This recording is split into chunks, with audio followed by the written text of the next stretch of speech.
वाटलंच नव्हतं आम्हाला. असं वाटलं आघाडी सत्तेवर येईल.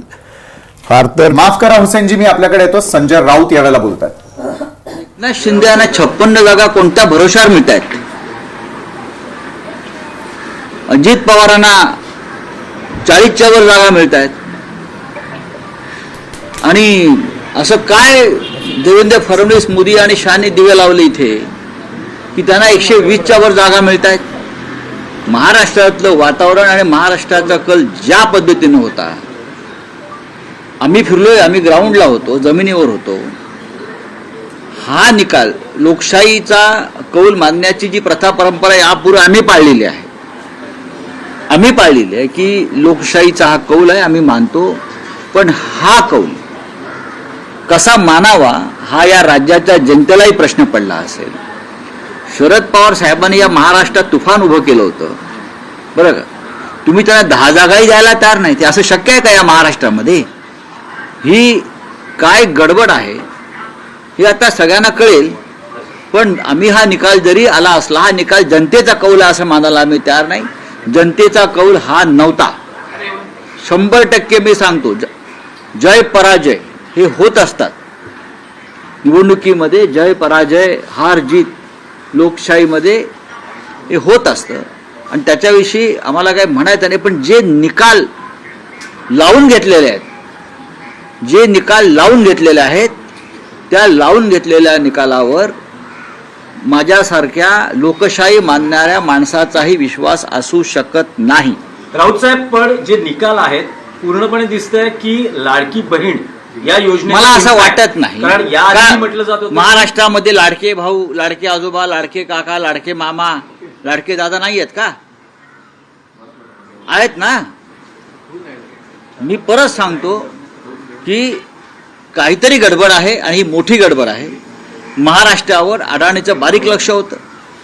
विशेषतः काल अडाणीचा अटक वॉरंट निघाल्यानंतर अशा प्रकारचे निकाल येतील का अशी आमच्या मनात शंका होती.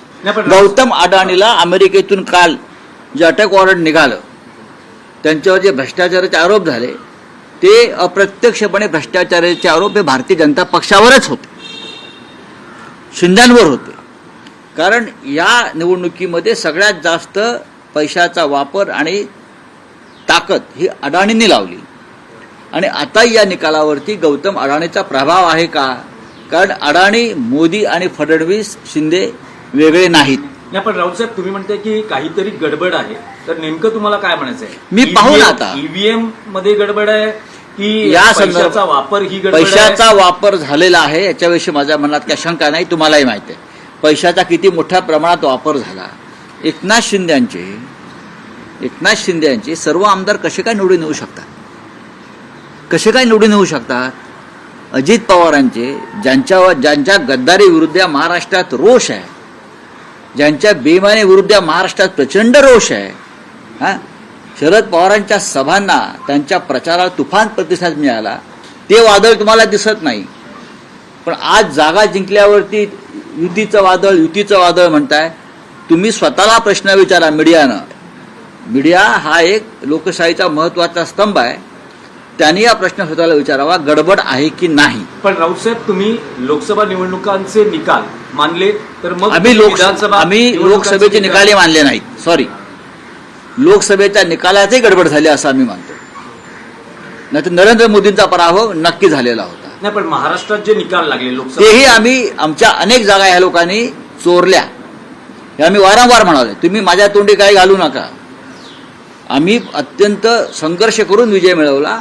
ह्या वेळेला खूप मोठं कारस्थान या निकालामागे मला दिसतंय आणि 100% हा निकाल लावून घेतलेला